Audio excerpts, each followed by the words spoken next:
Good morning. Mko sawa? Aya, sawa sawa. Watu wako hapa na ma-presentation na kina Stompy, Patricia. And I take my own things pia nikienda. Patricia amesema make sure your worst enemy is not between your 2 ears, ndio? Watu wa kampo wanajua hiyo ni first year and second year, ndio? So now, I'd like to share a few stories. I'm not a money expert. I'm just curious about money.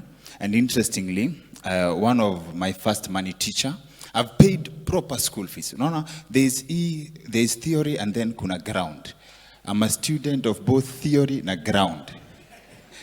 Yes. And I think I got to learn about Centonomy through Caroline Motoko. She was speaking at one of the events. And unaona kidogo, but didn't pay that much attention. Then I think certain things, the more I immersed myself in understanding how money works, the more I started connecting dots from back when I was growing up. I'll tell you a story about a cousin of mine. Wale, a very tight cousin. We grew up together, doing kila kitu pamoja. And let me just, let me use the name Lena. So tulikuwa tunacheza, we play together every now and then. And then I noticed that one day, I grew up in Embu. Now, anyone, what's the name of, there's a tree that when you hit it, it removes some white, like milk. In Embu, tulikuwa tunaita kariaria. We used to call it kariaria. What's in it, Waji? No, no, like a name that everyone can relate to. But I think you get the point, right? So I remember one morning, we used to meet up at around 10. And Lena comes and hits the kariaria with a stone. Like it was a game we used to play, but on this Saturday, it was her lucky day. So she hits the kariaria, inatoa maziwa, and when she turns, anaokota 5 shillings. Again, she hits the kariaria, and when she turns, anaokota 10 shillings. I hit the kariaria the whole day. I did not get anything. And I thought, kwani how unlucky can a man be? And it traumatized me until I got to learn that this was a clever ploy, that she had taken some money from her mother, and because nikimwona akikula vitu tamu, I'll be a witness. She had a cover story. Right? This money was from magic. Right? And that was my first, and I'm talking about around 8-9 years old. This was my first experience with money laundering. On a very serious note. And I think I carry that lesson in my life today, and I think that's one of my greatest lessons too, not compare myself with how other people are doing.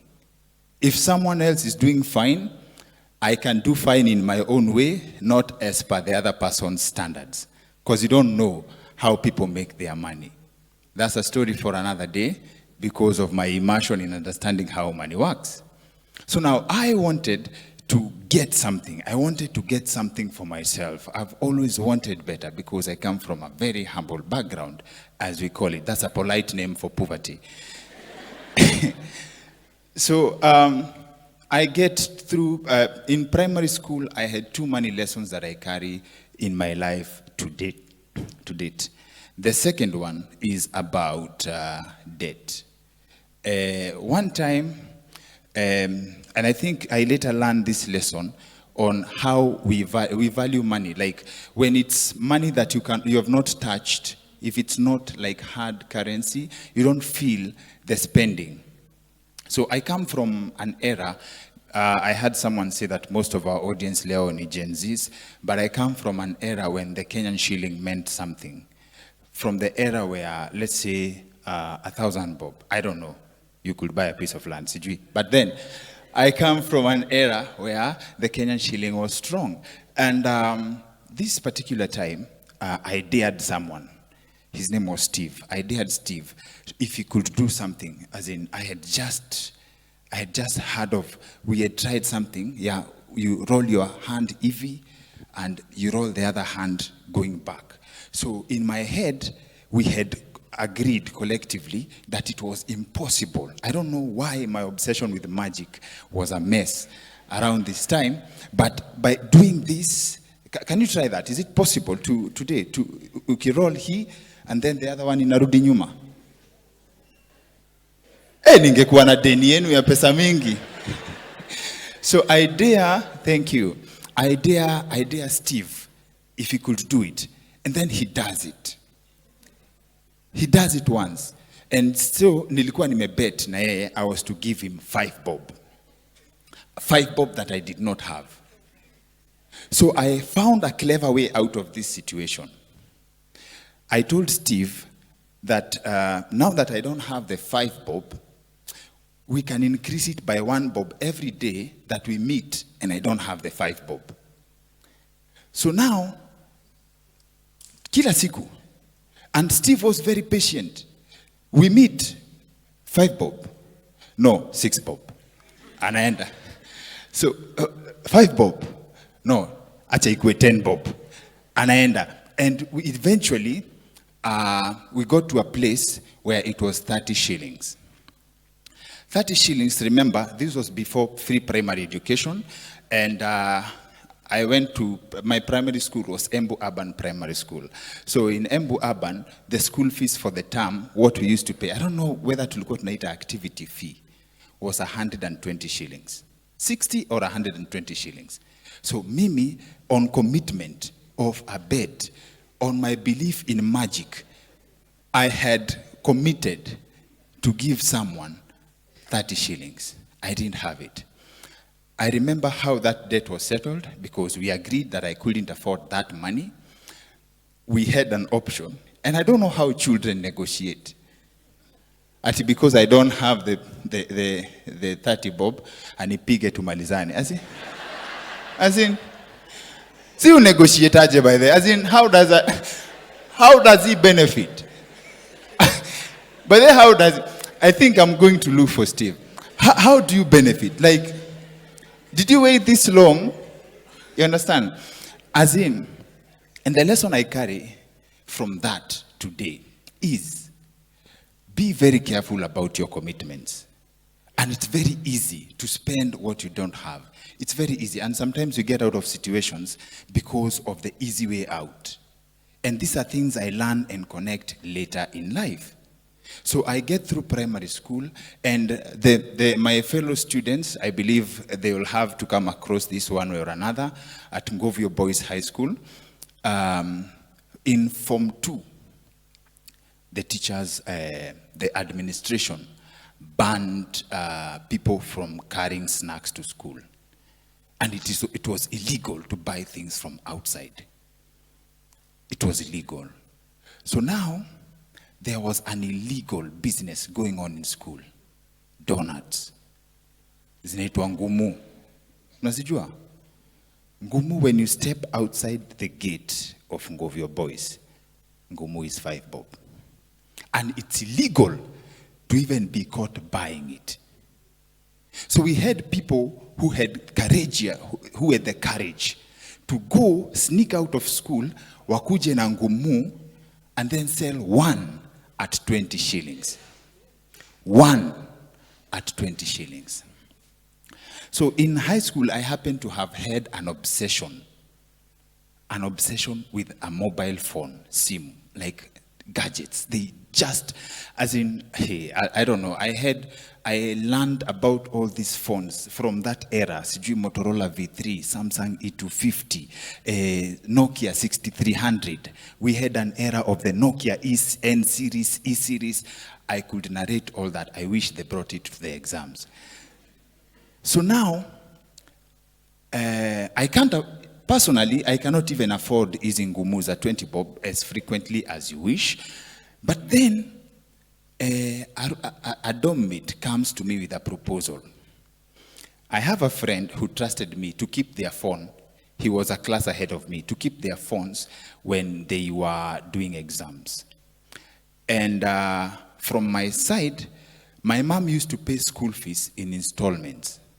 Like ni kama kupea mwalimu za macho. Like in school fees, my mother had a strategy. Ya akikupatia, like let's say the school fees for the whole year was 31,000. That's what they pay for kindergarten now.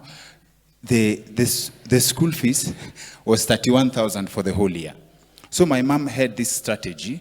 Yeah, she would give me around 3K. Ni kama mimi nilikuwa nalipa school fees kama entrance fee. Like when we go to school, shikilia hiyo mwalimu tuingie kidogo, alafu I'll wait for when people get sent home, si ndio? And she has another 2,000 for backup. Entrance fee around 2. I think my high school was an event.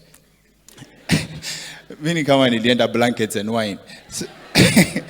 So now, I happen to have had a phone. I'm holding a phone. I didn't have the courage to sneak out of school. And I have, I think this time I had around 2,000 shillings ile backup to pay school fees. I had not paid yet. So my friend comes and gives me a proposal. Alikuwa anaitwa Diki. So Diki comes and gives me a proposal. Akaniambia, I know someone who can bring us ngumu, and you don't have to sneak out of school. They will bring it to school. All you need is just give me the phone. I was holding a phone for Davy. And give me the phone. I'll just make a phone call. And the seed money, which is 1,500. Tuanze na investment ya 1,500. So from 1,500, when we make the profit, itakuwa ngapi? Times 4. Tulikuwa tunafanya na absolute numbers. So tukieka 1,500, tunajua ni 6,000. So when the 6,000 comes, atachukua 1,500, he continues with the investment, mimi nirudishiwe 4,500. I was home and dry. I had already started budgeting for the 4,500. I knew the phone I was going to buy after that investment. So I was like, aya sawa, what do we do? Shika simu piga. We called the guy. And he was supposed to bring our target. We had all the investment strategies in place. We wanted our ngumus delivered before breakfast. So breakfast is around 6:30. So tunajua, mimi najua, kesho 8, niko na 4,500 cash. So the best time to bring hizi ngumu was 5 a.m. Everything went according to plan, kila kitu. And then on the morning, when the guy was supposed to deliver the ngumu, the guy overslept. How do you oversleep on such an important business mission? Why are you not serious about money? Now, the guy oversleeps. So I'm told that by 6:30, the consignment has not arrived. So we have to make a decision. Do we still continue with the transaction or do we cancel? But you know, I have a budget. I know by 8 a.m. I am supposed to have a phone, a new phone. It's a new life I'm looking at. Yes? And I think my greed at that moment is focusing on, if, let's say 6:30, can you make it by 7? Sawa, to target chai ya saa 4. I'll just have interfered with the original plan by 1 meal and 2 lessons in between, or 4. So the guy comes. I'm the investor. I think this is technically my money working for me. Me, I want my 4,500. I've already invested. My education also depends on this somehow. So the guy comes, and I remember Diki coordinated the operations, alafu ngumu ikarushwa kwa fence at 7. And the devil is very active. The devil is very active when, with shortcuts, actually. Let me just say shortcuts. So the ngumus get thrown apart the fence, and I don't know where the teacher on duty comes from to chase people away to go to, I don't remember whether it was assembly. Yes, I think it was assembly. Then the investor is not involved in the whole process. So Diki coordinates the efforts. He picks the sack of ngumus. Hey, we had sisi survival ya high school, the things we ate. Akazirusha in the nearest classroom, which was a Form 1 class. He does that, and kumbe ameieka, amemwaga mtama mahali penye kuku wengi. I think under those circumstances, the Form 1s don't even fear you. They scrambled for hizo vitu, and then by the time the teacher comes, zimemwagika hapo kila mahali, everywhere. And now the question is, hizi ni za nani? Right? And around this time, people have gotten back to class. I am nowhere near that investment around that time. Bado sijafikiwa. Watu wakasema, they saw Diki. Sawa. Our classroom, where our classroom was, now we are settled in class. The head teacher amekuja, the deputy head teacher amekuja. Watu wanaangalia where the ngumus comes from. And I remember I now had faith. I had lost the money. I know, of course, I've lost the money. The teacher will not understand that I've invested in this with what my education depends on. So the next, the hierarchy of needs. So now I've reduced my expectation to, I hope I'll not get caught, because number one, sijafanya makosa, I did not sneak.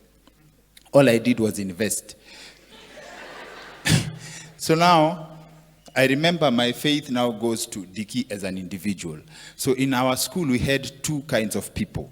Tulikuwa na people from Nairobi, wenye ni cool kids who are mkonado, but you're not survivors. And then we had people from Ushago. We used to call them mere. Mere inamaanisha umekauka, like umechomwa na jua ya Ushago, you can go through anything. So I trust my friend Diki can go through all forms of beating to stand as the implementer, and that my greatest loss in this transaction will be the seed money. I was wrong. I remember there was a slap that rang on Diki, like he was slapped in a certain way that from where I was sitting, I had my name coming from, and I think I interpreted that as betrayal at that time. I felt betrayed. I invested my money in betrayal. And what happens is, kesi moja after ingine, the teacher called me. The teacher could not believe.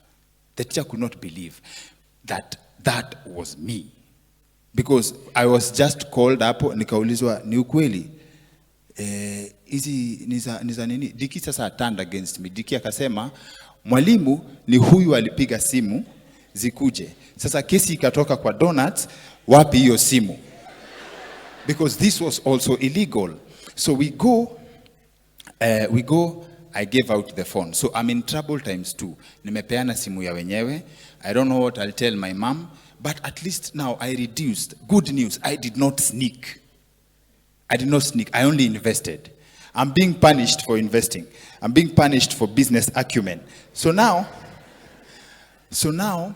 the teacher, I was never suspended actually.